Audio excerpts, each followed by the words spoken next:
Company law act 2013 definition clause. First of all आ जाइए, abridged prospectus क्या होता है। पहली डेफिनेशन है अब्रिज्ड प्रोस्पेक्टस क्या होता है। ठीक है फ्रेंड्स, तो सबसे पहले मैंने आपको बताया था प्रोस्पेक्टस क्या होता है। प्रोस्पेक्टस का मतलब होता है जिसके अंदर कंपनी की सारी डिटेल होती है कि कंपनी क्या है, कंपनी का ऑब्जेक्ट क्या है, स्कोप क्या है, कंपनी का हेड ऑफिस क्या है, कहाँ है। ठीक है, मतलब जिसके अंदर कंपनी से रिलेटेड सारी महत्वपूर्ण इंफॉर्मेशन होती है, दैट इज प्रोस्पेक्टस। अगर हम कहें एब्रिज प्रोस्पेक्टस की बात, तो इसका मतलब होता है summary of prospectus. Summary of prospectus मतलब ये जो है सिर्फ 5-10 पेजों में, जो प्रोस्पेक्टस होता है ना हमारा 100 पेजेस का, प्रोस्पेक्टस कितने पेजेस का हो सकता है, 100 का भी हो सकता है, कम का भी हो सकता है, मतलब ज्यादा पेजेस का होता है। लेकिन अगर हम बात करें ब्रीच प्रोस्पेक्टस की, तो ये 5-10 पेजों के अंदर प्रोस्पेक्टस की समरी होती है। जो भी प्रोस्पेक्टस के सैलिएंट फीचर होते हैं वो सब इसमें मेंशन होते हैं कि ऑन द स्पॉट अगर किसी कंपनी से रिलेटेड किसी को शेयर खरीदने हैं तो उसके क्या क्या फीचर्स हैं, उसको समझने के लिए इस प्रोस्पेक्टस को यूज किया जाता है। That is your first definition. Come to the second definition. मैं अकाउंट को शॉर्ट फॉर्म में लिख रही हूँ, अकाउंटिंग स्टैंडर्ड्स यहाँ पर लिखा हुआ है सेकंड टर्म। तो देखो फ्रेंड्स, सबसे पहले स्टैंडर्ड का मतलब समझिए गाइडलाइन। ठीक है, जैसे मैंने इसका मीनिंग लिखा गाइडलाइंस, आई होप आपको ये समझ में आ गया होगा। अकाउंटिंग स्टैंडर्ड का मतलब है यानी अकाउंटिंग गाइडलाइन, यानी किसी भी कंपनी का अकाउंट कैसे मेंटेन होगा, उसका लेखा जोखा हमें कैसे मेंटेन करना है, उसकी जो गाइडलाइंस है उन्हीं को ही अकाउंटिंग स्टैंडर्ड बोलते हैं। और साथ ही साथ यहाँ पर सेक्शन 133 को रीड करेंगे। सेक्शन 133 हमें क्या कहता है कि जो भी अकाउंटिंग स्टैंडर्ड होंगे कंपनी के लिए, यानी अकाउंट को मेंटेन करने की जो भी गाइडलाइंस होंगी, वो कौन प्रिस्क्राइब करेगा, सेंट्रल गवर्नमेंट। मैं इसको भी शॉर्ट फॉर्म में लिख रही हूँ फ्रेंड्स, आपको पता है सिलेबस बहुत ज्यादा वाइड है, जो टर्म शॉर्ट में समझ आएगी उसको मैं ऐसे ही लिखूंगी। तो सीजी का मतलब सेंट्रल गवर्नमेंट प्रिस्क्राइब करती है क्या क्या जो है गाइडलाइंस होंगी, क्या क्या जो है रूल्स होंगे, जिसके अकॉर्डिंग जो है हम अकाउंट को मेंटेन करेंगे। Come to the third definition. लिखने की जरूरत नहीं है, इसमें दे रखा है अल्टर और अल्ट्रेशन, मतलब आपने कंपनी के जो भी रूल्स बना लिए, कंपनी कैसे चलेगी, कंपनी का प्रोस्पेक्टस भले ही आपने रेडी कर लिया, आप चाहें उसको अल्टर कर सकते हैं, उसको चेंज कर सकते हैं, ओमिशन कर सकते हैं। ओमिशन का मतलब होता है किसी चीज को हटाना। सब्स्टिट्यूशन का मतलब होता है किसी चीज को रिप्लेस कर देना। ठीक है, नेक्स्ट डेफिनेशन में यहां पर आ रहा है हमारे पास आर्टिकल। नेक्स्ट डेफिनेशन क्या आ रहा है, आर्टिकल्स। तो आर्टिकल का मतलब यहाँ पर क्या होता है फ्रेंड्स, मैंने आपको बताया था कि जो मेमोरेंडम ऑफ एसोसिएशन होता है ना, इसके अंदर तो होता है कि कंपनी का ऑब्जेक्ट क्या है, ठीक है, और कंपनी का स्कोप क्या है। लेकिन जो आर्टिकल ऑफ एसोसिएशन होता है जिसकी हम अभी बात करने जा रहे हैं, तो आर्टिकल ऑफ एसोसिएशन का मतलब होता है कि कंपनी गवर्न कैसे करेगी, कंपनी चलेगी कैसे, कंपनी का संचालन कैसे होगा, that is article of association. और ये जो फिफ्थ हमारी डेफिनेशन है आर्टिकल, इसके अंदर यही कह रखा है कि article association of a company as originally framed. ठीक है, शुरू से ही फ्रेम्ड होता है, टाइम टू टाइम हम इस पे अल्टर कर सकते हैं, और जो प्रीवियस कंपनी लॉ के रूल्स थे उसको भी परस्यू कर सकते हैं, मतलब उसका भी अनुसरण हम कर सकते हैं और उसको भी अप्लाई किया जा सकता है। अब आ जाइए सिक्स डेफिनेशन है हमारी, यहाँ पर आई थिंक नंबरिंग में थोड़ी सी मिस्टेक है, तो यहाँ पर हमारी जो नेक्स्ट डेफिनेशन है that is associate company. Associate company क्या होता है फ्रेंड, यहाँ पर देखो एक चीज समझो, सबसे पहले बहुत सारी डेफिनेशन आएंगी, सबसे पहले इन्हीं को समझो कंपनी से रिलेटेड।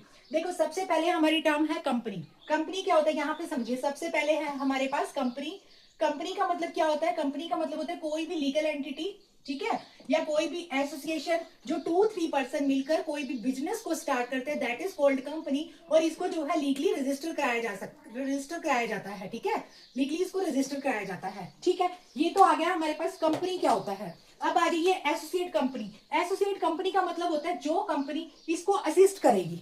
ठीक है, जो कंपनी किसी दूसरी कंपनी को असिस्ट करेगी, that is associate of company. ठीक है, अब यहाँ पर क्या है, इसका मतलब क्या होता है, इसका मतलब ये होता है कि ये जो एसोसिएट कंपनी होती है ना, इसका कोई होल्ड नहीं होता कंपनी के ऊपर, कोई पूरा होल्ड नहीं होता, बस इसका सिग्निफिकेंट इन्फ्लुएंस होता है। एक टर्म दे रखी है एसोसिएट कंपनी के बारे में कि सिग्निफिकेंट इन्फ्लुएंस होता है। इसका मतलब होता है कि जितना जरूरी है ना उतना प्रभाव, मतलब इसका सिर्फ 20% वोटिंग राइट होता है। कहां पर, जो ये कंपनी है जिसको ये असिस्ट कर रही है, ओनली 20% वोटिंग राइट जिस कंपनी को ये असिस्ट कर रही है, that is associate of company. उसके अलावा इसके अंदर और टर्म्स आएंगी कंपनी से रिलेटेड, जैसे आता है हमारे पास एक आता है होल्डिंग कंपनी। होल्डिंग कंपनी का मतलब क्या होता है, जिस कंपनी का पूरा कंट्रोल होता है, जिस कंपनी का पूरा कंट्रोल होता है, उसको क्या कहते हैं, होल्डिंग होल्डिंग कंपनी। ध्यान से समझ लो, ये टर्म आगे आने वाली है, मैं दोबारा से इसको एड्रेस नहीं करूंगी। फर्स्ट ऑफ ऑल हमने समझा what is company. Company is legal entity, 2-3 person मिलकर जब कोई भी बिजनेस करते हैं we called it company, and इसको लीगली रजिस्टर कराया जाता है। उसके बाद हमने समझा एसोसिएट ऑफ कंपनी, जो कंपनी असिस्ट करती है, जिसका कोई कंट्रोल नहीं होता, सिर्फ 20% वोटिंग राइट होता है। थर्ड हमने समझा होल्डिंग कंपनी, जिस कंपनी का पूरा होल्ड होता है, दैट इज होल्डिंग कंपनी। उसके बाद समझिए सब्सिडरी कंपनी। सब्सिडरी कंपनी कौन सी होती है, जो कंपनी कंट्रोल में होती है, यानी ये कौन है, कंट्रोल करने वाली company, that is holding company. और जो कंपनी कंट्रोल में है दैट इज सब्सिडरी कंपनी। इसके बाद एक और टर्म आती है हमारे पास, डोरमेट कंपनी। डोरमेट कंपनी का मतलब क्या होता है, इनएक्टिव कंपनी, यानी जो अभी कोई भी बिजनेस से रिलेटेड कोई भी ट्रांजेक्शन नहीं कर रही, जो अभी काम ही नहीं कर रही, ठीक है, निष्क्रिय हम इसको बोल सकते हैं, जो भी काम ही नहीं कर रही, ठीक है। तो ये थी बहुत सारी कंपनी की डेफिनेशन, मैंने इनको साथ साथ इसलिए समझाया, अब आपको डिफरेंस समझ में आता रहेगा, जहां भी ये टर्म आएगी आपको समझ में आ जाएगा इसका मतलब क्या है। नेक्स्ट डेफिनेशन है हमारे पास ऑडिटिंग स्टैंडर्ड। ऑडिटिंग स्टैंडर्ड का मतलब क्या होता है friends, same as accounting standard. Accounting standard account को मेंटेन करने की गाइडलाइन, ऑडिटिंग स्टैंडर्ड ऑडिट करने की गाइडलाइन। यहाँ पर सेक्शन 133 में सेंट्रल गवर्नमेंट प्रिस्क्राइब करती है कि क्या क्या गाइडलाइन होनी चाहिए, किस मैनर में हमें अकाउंट मेंटेन करना है। यहाँ पर भी सेक्शन 143 के अंदर वही सेंट्रल गवर्नमेंट ही प्रिस्क्राइब करती है कि कैसे हमें ऑडिटिंग करनी है, कैसे ऑडिट करना है। ऑडिट का मतलब पता है ना, अकाउंट की इंस्पेक्शन करना, दैट इज ऑडिट, ठीक है। आई होप आपको समझ में आ रहा होगा, और अगर नहीं भी आ रहा, कोई भी इशू है, you can comment me, I will address your all doubt, ठीक है। अब आ जाइए यहाँ पर, देखो फ्रेंड्स, यहाँ पर जो एक चीज है ना, कि जो सेक्शन 143 ऑफ कंपनीज एक्ट का क्या कहता है ऑडिटिंग स्टैंडर्ड के बारे में, कि ये हमें बताता है कि जो भी कंपनी होगी with the power and duties of auditor and auditing standard, यानी जो ऑडिटिंग स्टैंडर्ड होंगे सेंट्रल गवर्नमेंट प्रिस्क्राइब तो करेगी, उसके पास यहाँ पर सेक्शन 143 इसको और डिफाइन करता है, कि ये डील करता है कि जो ऑडिटिंग करेगा, ठीक है, उसकी क्या पावर होंगी, क्या उसकी ड्यूटीज होंगी, और कैसे ऑडिटिंग करेगा। सबसे पहले क्या करेगा, सेंट्रल गवर्नमेंट क्या करेगी, प्रिस्क्राइब करेगी भाई क्या रूल होने चाहिए, ठीक है। और सेंट्रल गवर्नमेंट कैसे करेगी, यहाँ पर सेंट्रल गवर्नमेंट को पहले रिकमेंड किया जाएगा। अब ये रिकमेंड करने वाली अथॉरिटी कौन है, तो यहाँ पर है जो रिकमेंड करने वाली authority, that is institute of chartered account of India, ठीक है। ये इसको रिकमेंड करेगी, और इसके साथ ही साथ कंसल्ट किया जाएगा, रिकमेंड किया जाएगा, कंसल्ट किया जाएगा। अब कंसल्ट किसके साथ किया जाएगा, that is one another authority, that is national financial reporting authority, यानी सेंट्रल गवर्नमेंट जो अकाउंटिंग स्टैंडर्ड को मेंटेन, वो जो प्रिस्क्राइब करेगी by the recommendation of this authority with the consultation of this authority, and this is the authority which take exam, yes this is the authority after the examination. ये क्या करेगी, पहले इसको जो है एग्जामिन करेगी, फिर उसके बाद इससे कंसल्ट करेगी, और फिर जो है ऑडिटिंग स्टैंडर्ड को मेंटेन किया जाएगा, ठीक है। नेक्स्ट डेफिनेशन पे आ जाइए। उसके बाद हमारी जो नेक्स्ट डेफिनेशन है, दैट इज यहाँ पर मेंशन है कि ऑथराइज्ड कैपिटल या नॉमिनल कैपिटल क्या होता है, ठीक है। अगर हम बात करें ऑथराइज्ड कैपिटल या नॉमिनल कैपिटल की बात करें, तो यहाँ पर फ्रेंड्स हमें मेंशन है कि जो मेमोरेंडम ऑफ कंपनी होता है ना, मेमोरेंडम ऑफ कंपनी, भाई मेमोरेंडम ऑफ एसोसिएशन, जिसके अंदर कंपनी का पूरा ब्यूरो होता है। एसोसिएशन क्या होता है, वो भी कंपनी होता है, इसलिए मेमोरेंडम ऑफ एसोसिएशन बोल दिया जाता है मेमोरेंडम ऑफ कंपनी को। तो यहाँ पर कहता है कि यहाँ पर जो है इसमें ऑथराइज कैपिटल नॉमिनल कैपिटल क्या होगा, यानी मेमोरेंडम ऑफ कंपनी में मेंशन होता है कि कंपनी कितने के शेयर्स जारी कर सकती है, कितने के शेयर्स जारी कर सकती है। यानी अगर मेमोरेंडम ऑफ कंपनी में मेंशन है कि कंपनी जो है 50 लाख के शेयर जो है जारी कर सकती है, तो दिस इज ऑथराइज्ड और नॉमिनल कैपिटल, ठीक है। समझ में आ गया। नेक्स्ट डेफिनेशन जो है बोर्ड ऑफ डायरेक्टर या बोर्ड क्या होता है, you can understand very well. I think इसमें कोई रॉकेट साइंस नहीं है, समझाने की नीड नहीं है। बिना टाइम वेस्ट किए नेक्स्ट डेफिनेशन भी चलते हैं, दैट इज बॉडी कॉर्पोरेट। देखो फ्रेंड्स, कॉर्पोरेट का मतलब होता है कंपनी, ठीक है, जिसको हमने बोला लीगल एंटिटी होती है। लेकिन अगर हम बॉडी कॉर्पोरेट की बात करें तो ये क्या होता है, ये आर्टिफिशियल पर्सन होता है। ये क्या होता है, आर्टिफिशियल पर्सन होता है। ये स्यू भी कर सकता है, इसके ऊपर स्यू भी हो सकता है। पहली बात तो ये समझो कि बॉडी कॉर्पोरेट या corporation includes that company which incorporate outside India.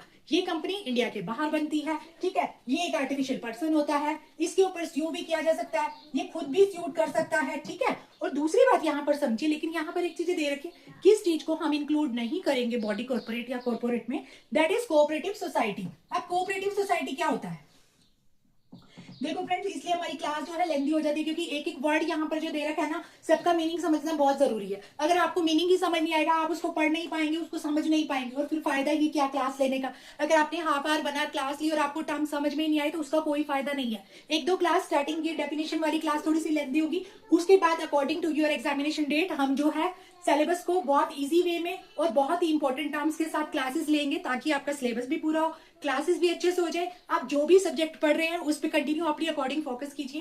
Company लो के लिए आप ये क्लासेस ले सकती है। इतने में अगर आप एक क्लास को भी एक बार अच्छे से ले लेंगे, आई होप कि आपको और कुछ करने की जरूरत नहीं है। ठीक है, तो यहाँ आ जाइए। इसके अंदर हम बात कर रहे थे कोऑपरेटिव सोसाइटी क्या होता है। तो फ्रेंड्स, कोऑपरेटिव सोसाइटी का मतलब होता है कि जो सिविल पर्सन होते हैं ना, सिविल पर्सन का मतलब जो आम जनता होती है, अपने पर्सनल किसी मुद्दे को लेकर जो समिति बनाती है। ठीक है, आम जनता जो अपने पर्सनल किसी भी मुद्दे को लेकर समिति बनाती है, that is cooperative society. Example के लिए, अगर हम मान लो किसी भी सेक्टर में रह रहे हैं, किसी कॉलोनी में रह रहे हैं, वहां पर मान लो कोई वाटर इशू है, इलेक्ट्रिसिटी इशू है, तो हम लोग क्या करते हैं ना, एक सोसाइटी बना लेते हैं, समिति बना लेते हैं कि उस जो इशू को जो है सोल्व कराया जाए। ठीक है, दैट इज कोऑपरेटिव सोसाइटी। अब आ जाइए नेक्स्ट डेफिनेशन हमारे पास। यहां आ रहा है book and paper, and book और पेपर। सिंपल सी बात है भाई, इसके अंदर जो भी अकाउंट्स हैं, डीड्स हैं, वाउचर है, राइटिंग है, इसको जो है आई थिंक डिफाइन करने की जरूरत नहीं है, you can understand very well. Next definition, book of account. यहाँ पर देखो, बुक ऑफ अकाउंट ना दो तरह के दे रखे हैं यहाँ पर। नेक्स्ट डेफिनेशन यहाँ पर 30 नंबर पे है, बुक ऑफ अकाउंट। सबसे पहले तो नाम से ही क्लियर हो रहा है भाई, ऐसी बुक जिसके अंदर अकाउंट मेंटेन हो, अकाउंट का मतलब अकाउंट मतलब लेखा जोखा हो कंपनी का, that is book of account. ठीक है, अब इन्होंने कहा है दो तरह के बुक ऑफ अकाउंट होते हैं। एक तो यहाँ पर हमें सेक्शन 148 में मेंशन कर रखा है। ठीक है, एक दे रखा है अदर कंपनी का बुक ऑफ अकाउंट। जो 148 के अंदर जो बुक ऑफ अकाउंट मतलब 148 सेक्शन के अंदर जिस कंपनी के बुक ऑफ अकाउंट की बात की गई है, उसके लिए वहां पर कुछ स्पेशल सब क्लोज दे रखे हैं। ठीक है, उन सब क्लोज की अकॉर्डिंग उस कंपनी में आइटम की कॉस्ट को डिसाइड किया जाएगा। समझ में आई इतनी बात। बुक ऑफ अकाउंट के अंदर दो तरह की कंपनी का जो है अकाउंट मेंटेन होता है। एक जो कंपनी है that is mention under section 148, उसके अकॉर्डिंग आइटम ऑफ कॉस्ट जो है डिसाइड किया जाएगा, जो इसके अंदर सब सेक्शन दे रखे हैं। दूसरी अदर कंपनी है, अदर कंपनी के बुक ऑफ अकाउंट में क्या क्या मेंशन होगा, यहाँ मेंशन होगा रिसीव्ड क्या हुआ है, एक्सपेंडिचर क्या है, पहली बात। दूसरी बात यहाँ पर दे रखा है सेल और परचेज क्या है। ठीक है, दूसरी बात आ गई सेल और परचेज। एंड तीसरी बात है एसेट्स एंड लायबिलिटीज क्या है, किसकी, कंपनी की। सिंपल सी बात, book of account very easy way में मैंने आपको समझा दिया। 14th डेफिनेशन है branch office, you can read on is on. Next देखो फ्रेंड्स, 15 है कोल्ड अप कैपिटल। ठीक है, कोल्ड अप कैपिटल क्या होता है, देखो फ्रेंड्स यहाँ पे ना एक ही लाइन में दे रखा है। कोल्ड अप कैपिटल का मतलब होता है such part of capital which has been called for payment. अब इतनी सी लाइन में हम इसकी इंग्लिश टू हिंदी तो कर लेंगे, लेकिन मीनिंग समझ में नहीं आएगा। उसको समझने के लिए 2 मिनट यहाँ देखिए। कोल्ड अप कैपिटल का मतलब होता है जब कंपनी को किसी भी पेमेंट की रिक्वायरमेंट होती है तो कंपनी उसके लिए कॉल इशू करती है। सपोज कैसे, जैसे मान लो कंपनी ने 100 शेयर्स निकाले। ठीक है, 100 रुपए प्रति शेयर निकाला। ठीक है, 100 शेयर निकाले, 100 रुपए प्रति शेयर निकाला। कितने के हो गए शेयर, यहाँ पर 10,000 रुपीज के शेयर हो गए। तो यहाँ पर कंपनी ने कहा कि अभी आप 40 रुपीज पर शेयर के हिसाब से सिर्फ 4,000 रुपीज जमा कर लीजिए। जो बाकी की जो पेमेंट होगी, यानी जो बाकी की यहाँ पर 6,000 है, उसको हम बाद में मंगा लेंगे। अब आप सोचो कि मंगाओगे कैसे, उसके लिए कंपनी क्या करती है, कॉल इशू करती है। ठीक है, तो वो जो कॉल इशू करती है ना, उससे जो है बाकी की कलेक्शन करेगी। लेकिन अभी जो 40 रुपीज के हिसाब से 4,000 इकट्ठे करना, that is called up capital. मतलब जितनी पूंजी चाहिए उतने के लिए कॉल इशू करना। ठीक है, वेरी सिंपल, समझ में आ गया होगा। नहीं आया तो कमेंट कीजिए, तभी एड्रेस किया जाएगा नेक्स्ट टाइम। नेक्स्ट डेफिनेशन है हमारे पास चार्ज का मतलब क्या होता है। देखिए फ्रेंड, चार्ज का मतलब क्या होता है, सिंपल सी बात है। वैसे तो चार्ज का हिंदी का मतलब जो भी है आप समझिए। इसका मतलब यहाँ पर दे रखा है इंटरेस्ट या lien created on the property और asset of a company. Simple सी बात समझिए। देखो, चार्ज का मतलब क्या है, जब भी कंपनी को पैसा चाहिए होता है, वो क्या करती है, अपनी एसेट्स को, ठीक है, एसेट्स को क्या करती है, गिरवी रख देती है। ठीक है, एसेट्स को या तो गिरवी रख देती है या फिर एज ए सिक्योरिटी रख देती है। अब ये जब रखती है तो इसको क्या करना पड़ता है, इसके बदले में लीन या फिर इंटरेस्ट पे करना पड़ता है, दैट इज चार्ज। अब चार्ज की हिंदी मुझे नहीं पता, इंग्लिश में आपको समझा दिया। चार्ज का मतलब है इंटरेस्ट और लीन क्रिएटेड ऑन द प्रॉपर्टी और एसेट। यानी जब कंपनी अपनी एसेट्स को गिरवी रखती है, एज ए सिक्योरिटी रखती है, उसके बदले जो भी लीन और इंटरेस्ट यानी ब्याज कह सकते हैं हम, तो वो जो पे करती है दैट इज चार्ज। 17 डेफिनेशन जो है सीए की है, चार्टर्ड अकाउंट क्या होता है, ठीक है। देखो आप सबको ये डेफिनेशन पता होगी भी और पता होना भी चाहिए। क्यों? क्योंकि आप सब सीए बनने जा रहे हैं, या फिर जो लॉ से रिलेटेड स्टूडेंट है उनको भी पता होना चाहिए। जब कोई चीज हम पढ़ रहे हैं हमें उसके बारे में पता होना चाहिए, ठीक है। तो यहाँ पर जो चार्टर्ड अकाउंटेंट की डेफिनेशन दे रखी है, सिंपल सी डेफिनेशन दे रखी है कि चार्टर्ड अकाउंट 1949 को उठाओ, उसके सेक्शन 2 में जाओ, सब क्लॉज 1 में जाओ, और फिर यहाँ पर उसके बी में जाओ, वहां पर आपको इसकी डेफिनेशन मिल जाएगी। या फिर दे रखा है सेक्शन 6 में दे रखा है भाई, जिसके पास वैलिड सर्टिफिकेट ऑफ प्रैक्टिस का, वैलिड सर्टिफिकेट ऑफ प्रैक्टिस का, उसको हम क्या बोलेंगे? सीए बोलेंगे। अब इतनी सी बात से हमारा डाउट तो क्लियर नहीं हो जाता ना। सीए का मतलब यहाँ पर चार्टर्ड अकाउंट का मतलब यहाँ पर जिसको अकाउंट की नॉलेज हो, ठीक है, जिसको टैक्स की नॉलेज हो, जो आईटीआर, जो हम आईटीआर भरते हैं या जीएसटी भरते हैं उसके लिए एडवाइस कर पाए, जो इंस्पेक्ट कर पाए किसको? अकाउंट को, अकाउंट की जांच कर पाए, दैट इज पर्सन सीईओ, ठीक है। समझ में आ गया? 18 डेफिनेशन सीईओ, 19 डेफिनेशन सीएफओ, ठीक है। ये दोनों क्या है? ये डेजिग्नेशन है जो कंपनी के द्वारा किसी भी एम्प्लॉय को दी जाती है, उनको इसी नाम से जाना जाता है।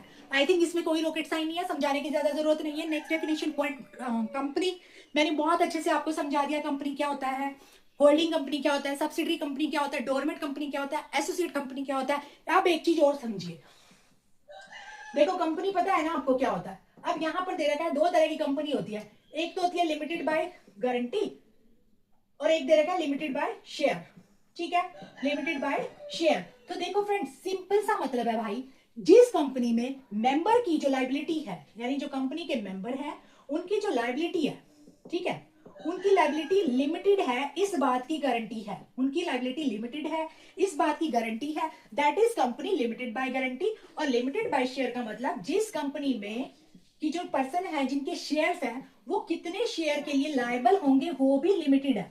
पर्सन जो है कितने शेयर्स के लिए लायबल होंगे वो भी लिमिटेड है भाई, इतने के लिए ही लायबल होंगे, उसको हम क्या बोलेंगे? Limited by share. समझ में आ गया? ये दोनों डेफिनेशन थी 21, 22।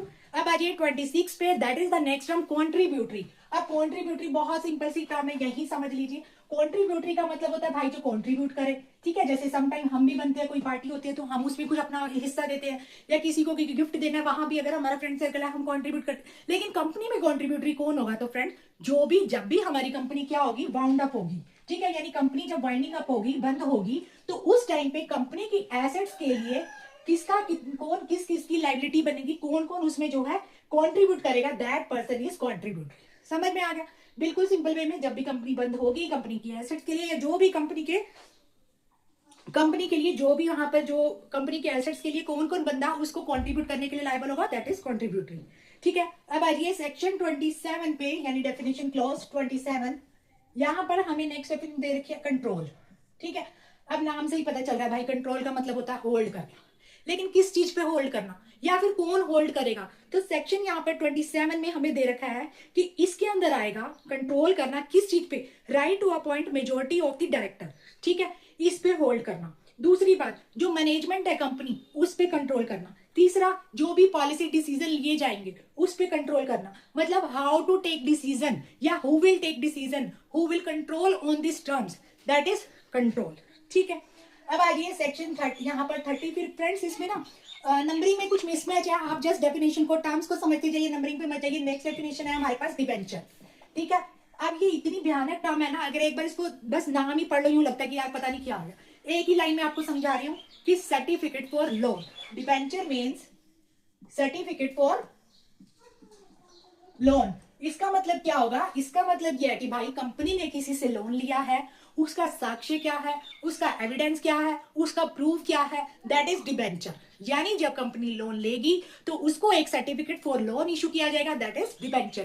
फ्रेंड्स वही देखो, लोन भी तो बोल सकते हैं ना हम, सर्टिफिकेट ऑफ लोन भी तो बोल सकते हैं, लेकिन इनको तो स्टूडेंट को कंफ्यूज करना है। ऐसे ही जैसे मैं एडवोकेट हूँ, ठीक है, तो लॉ में भी ऐसी वर्ड मीनिंग वही, अगर हम इंग्लिश टू हिंदी करें बिल्कुल सिंपल बनता है, लेकिन उनको तो स्टूडेंट को कंफ्यूज करने के लिए ऐसी ऐसी टर्म्स दी जाती है ताकि वो कंफ्यूज हो जाए, ठीक है, लेकिन हमने नहीं होना। डिबेंचर में certificate for loan.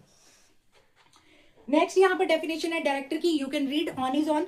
Next definition है यहाँ पर डिविडेंड। देखो यहाँ पर दे रखा है डिविडेंड का मतलब यहाँ पर दे रखा है कि इंटरिम डिविडेंड। अब इतनी सी बात है, क्या ही समझ में आ जाएगा, आप ही बता दीजिए। देखो यहाँ पर दे रखा है डिविडेंड का मतलब इंटरिम डिविडेंड। अब इतनी सी बात से कुछ भी समझ नहीं आएगा। लेकिन आपको समझाने के लिए मैं हूं, तो इसलिए इंटरिम डिविडेंड का मतलब होता है कि प्रॉफिट का, यानी कंपनी को जो भी प्रॉफिट हुआ उसका जो भी हिस्सा शेयर होल्डर को दिया जाता है, ठीक है, उसी को ही हम क्या बोलते हैं, डिविडेंड। ठीक है, कंपनी के प्रॉफिट का जो हिस्सा, यहाँ पर जो हिस्सा शेयर होल्डर को दिया जाता है, that is dividend. Next definition है हमारे पास document, you can read on is on, no any issue. Next definition है एम्प्लॉयज स्टॉक ऑप्शन। यहां पर क्या है, एम्प्लॉय स्टॉक ऑप्शन का मतलब यहां पर दे रखा है कि डायरेक्टर जो, मतलब इसका मतलब पता है क्या, देखो सिंपल, अगर इसको पढ़ोगे ना नहीं आएगा समझ, जो मैं बता रही हूं उसको साथ साथ शॉर्ट नोट बनाते जाइए। एम्प्लॉय स्टॉक ऑप्शन, इसका मतलब सिंपल सी बात यह है भाई, जो भी कंपनी का स्टॉक है, ठीक है, उसको ऑप्शन दिया जाता है। कंपनी के स्टॉक का ऑप्शन, दूसरे नंबर पे पड़ा ऑप्शन, किसको दिया जाता है, एम्प्लॉयज को। कब दिया जाता है, पहले से तय रेट पर। यानी कंपनी क्या करती है, कंपनी के जो शेयर्स होते हैं उनको खरीदने के लिए कंपनी के ही एम्प्लॉयज को एक ऑप्शन दिया जाता है, जो पहले से तय रेट होता है, जिसको हम बोलेंगे प्री डिटरमाइंड प्राइस पर। सब ध्यान रहे, ऑप्शन है भाई, जरूरी नहीं है खरीदना है या नहीं खरीदना, ये एम्प्लॉयज की चॉइस पे डिपेंड करेगा, लेकिन ये कंपनी के द्वारा जो है ऑप्शन दिया जाता है डायरेक्टर को, ऑफिसर को, कंपनी के एम्प्लॉयज को खरीदने के लिए, किसको, शेयर को।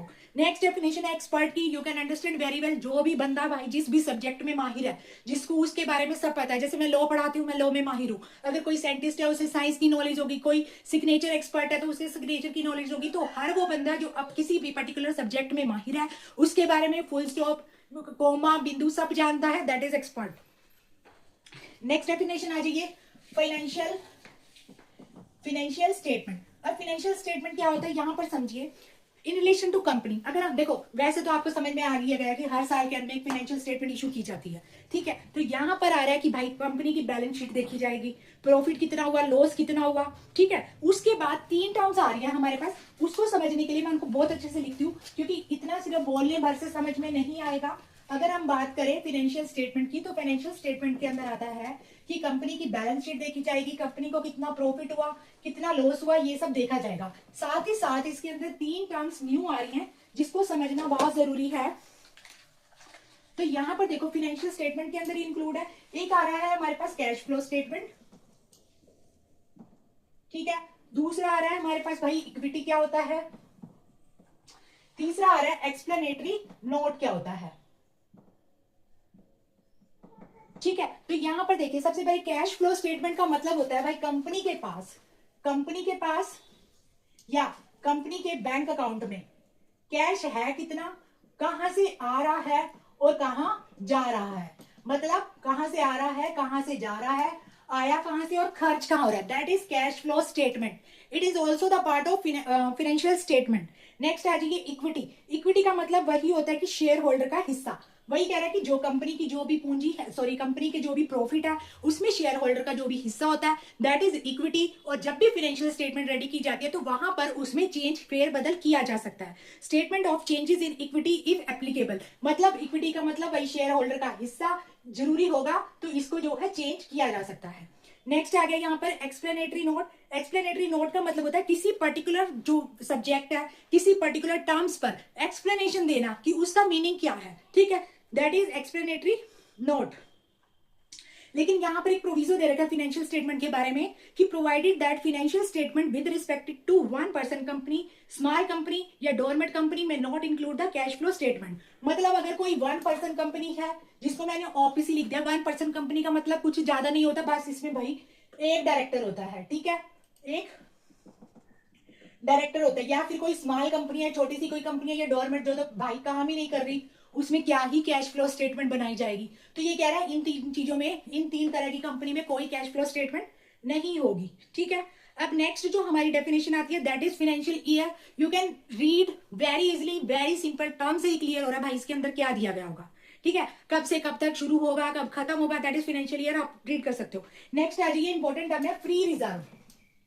फ्री रिजर्व, ठीक है। अब देखिए फ्री रिजर्व के बारे में सबसे पहले तो ये समझिए फ्री रिजर्व होता क्या है, क्योंकि अगर हम इसको पढ़ेंगे ना समझ में आएगा ही नहीं, इसलिए आप समझिए कंपनी के प्रॉफिट से अर्न किया गया फॉर डिविडेंड या लीगल काम के लिए। डिविडेंड पता है ना क्या होता है, अभी मैंने आपको समझाया शुरू के डेफिनेशंस में।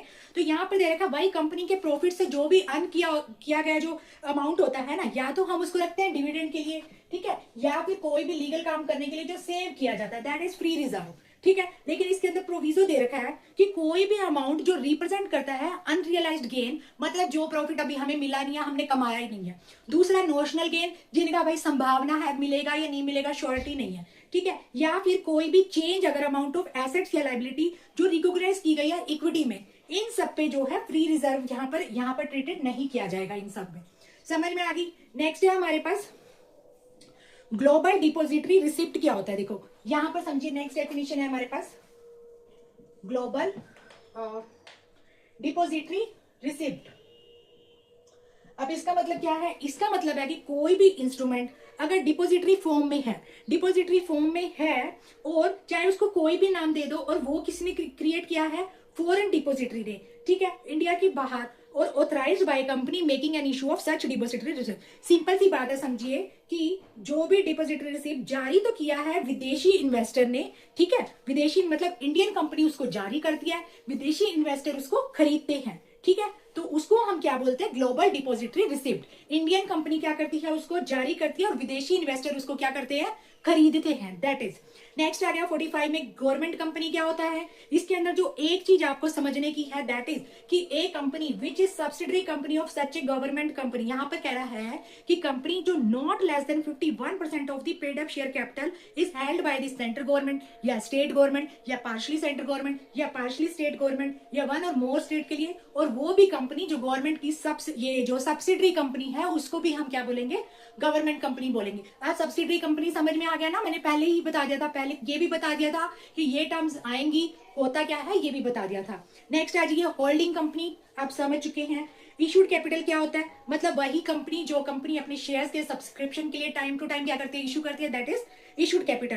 की मैनेजेरियल पर्सनल क्या होता है? यहाँ पर देखो कर्मचारियों की लिस्ट दी गई है, भाई कंपनी में कौन कौन होगा, एक सीईओ होगा, मैनेजिंग डायरेक्टर होगा, मैनेजर होगा, ठीक है, होल टाइम डायरेक्टर हो सकता है, सीएफएस होगा, ये सब दे रखा है। अब आ जाइए 52 में लिस्टेड कंपनी। यहां पर नेक्स्ट डेफिनेशन आई है लिस्टेड कंपनी क्या होता है। सबसे पहले अब ये समझ लिए, ये हमने नहीं समझा था। तो लिस्टेड कंपनी का मतलब होता है कि वो मतलब ऐसी मार्केट जहां पर कंपनी की सिक्योरिटी खरीदी या बेची जाती है, दैट इज लिस्टिंग कंपनी। अब सिक्योरिटी क्या होता है? सिक्योरिटी के अंदर वही शेयर्स और डिबेंचर, ठीक है, समझ में आ गया। ऐसी मार्केट जहां पर कंपनी की सिक्योरिटी को सेल परचेज किया जाता है, मींस शेयर्स और डिबेंचर को, दैट इज लिस्टेड कंपनी। अब यहां पर प्रोविजो दे रखा है कि किस किस को हम लिस्टेड कंपनी नहीं मानेंगे। तो पहली बात, ऐसी पब्लिक कंपनी जिसने जो है इक्विटी शेयर को लिस्टेड ही नहीं किया, वो क्या होगा? हमारी ये वाली लिस्टिंग कंपनी नहीं होगी। दूसरी ऐसी प्राइवेट कंपनी जो लिस्टेड, जिसके अंदर सिर्फ डेब्ट सिक्योरिटी ही लिस्टेड है, उसको भी हम क्या मानेंगे? लिस्टेड सिक्योरिटी नहीं मानेंगे। और थर्ड यहाँ पर दे रखा है ऐसी पब्लिक कंपनी जो नॉट लिस्टेड, जिसने अपने इक्विटी शेयर को लिस्ट तो नहीं किया, लेकिन जो इक्विटी शेयर को लिस्टेड किया है वो किसी दूसरी सिक्योरिटी से रिलेटेड है, that is also is not a listing company. अब आ जाइए 53 में मैनेजर दे रखा है, आप रीड कर सकते हैं। एमडी कौन होता है? 54 में दे रखा है, भाई जो क्या करेगा? सील लगाएगा कंपनी की, ड्रॉ एंड इंडोर्स करेगा cheque on the account of company, वो सब क्या होगा? वो बंदा होगा, एमडी होगा हमारा। 55 में मेंबर्स दे रखे हैं, कौन कौन होंगे? यहाँ पर दे रखा है एक सब्सक्राइबर होगा मेमोरेंडम का, हर वो पर्सन जो राइटिंग में कंपनी की टर्म्स एंड कंडीशन से सेटिस्फाई होगा, दैट इज द मेंबर, और हर वो पर्सन जिसके पास होल्डिंग शेयर ऑफ कंपनी होगा, दैट इज द मेंबर। 56 में मेमोरेंडम मतलब ब्योरा, ठीक है, कंपनी का जन्म प्रमाण पत्र आप कह सकते हो। 57 में नेटवर्थ का मतलब होता है जितनी भाई टोटल एसेट्स है कंपनी की, उसमें से जितनी लाइबिलिटी है उसको घटा दो, वो क्या आ जाएगा? हमारे पास नेटवर्थ आ जाएगा। 58 में notification simple, officer simple, and officer who is in default. Simple सी बात है भाई, कंपनी में रह के कोई भी बंदा अगर डिफॉल्ट करता है, कोई भी ऑफिसर, कोई भी मेंबर, कोई भी एम्प्लॉय डिफॉल्ट करता है, तो सजा से तो नहीं बचेगा, सजा उसको दी जाएगी by the way of imprisonment, यानी उसको कारावास भी दी जा सकती है, ठीक है। और यहां पर एक टर्म दे रखा है की मैनेजेरियल पर्सनल। इसका मतलब वो कर्मचारी भाई जो डे टू डे की डिटेल लिखता है, जिसके पास डे टू डे कंपनी को मैनेज करने का जिम्मेदारी होती है, जो कंपनी से रिलेटेड इंपॉर्टेंट डिसीजन लेता है, दैट पर्सनैलिटी इज की मैनेजेरियल पर्सनल, ठीक है।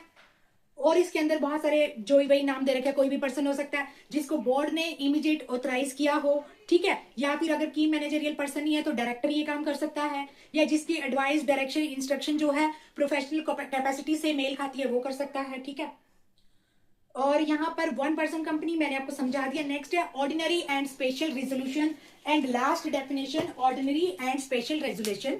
कई बार क्या होता है जब हम अपनी कंपनी बनाते हैं ना, हम बहुत सारी अपनी तरफ से तो हम सारी चीजें लिख देते हैं जो जरूरी होती है, इंपॉर्टेंट क्या है, सैलिएंट फीचर क्या है, सब उसमें मेंशन कर देते हैं। लेकिन अगर फिर भी कोई चीज ऐसी है, ठीक है, जिसको कंपनी के प्रोस्पेक्टस में या फिर कंपनी के मेमोरेंडम में लाना है, उसको पास करने के लिए एक स्पेशल, उस स्पेशल मुद्दे के लिए पर्टिकुलर सब्जेक्ट पे उसको पास कराने के लिए एक स्पेशल रेजोल्यूशन पास किया जाता है, दैट इज रेजोल्यूशन। समझ में आ गया? 63 तक आज हमने कंपनी लॉ की डेफिनेशन की है। पहली क्लास मैंने इससे भी छोटी ली थी, सिंपल थी, एक बार जान पहचान बनाने के लिए कि आपकी एक बार कंपनी लॉ से जान पहचान हो जाए। आज मैंने ऐसे पढ़ाया, अगर आप सोए हुए हैं तो आप होश में आ जाएंगे। ये सब डेफिनेशन सीए इंटर्न्स के लिए, लॉ से जिनको प्यार है, जो कंपनी लॉ से प्यार करता है, जो कोई बिजनेस करना चाहता है, या जिसको भी किसी भी तरीके से कंपनी लॉ का ज्ञान चाहिए, भाई ये क्लास उस सबके लिए है। आई होप ये क्लास आपको बहुत अच्छी लगी होगी, समझ में आई होगी। क्लास अच्छी लगे तो सब्सक्राइब करें और करवाएं। मिलते हैं नेक्स्ट डेफिनेशन वीडियो में, उसके बाद हम चैप्टर पर स्विच करेंगे और डीपली जाएंगे। डे टू डे हमारी क्लास इंप्रूव एंड लेंथी होती रहेगी। बाय बाय, मिलते हैं नेक्स्ट वीडियो में। Thank you.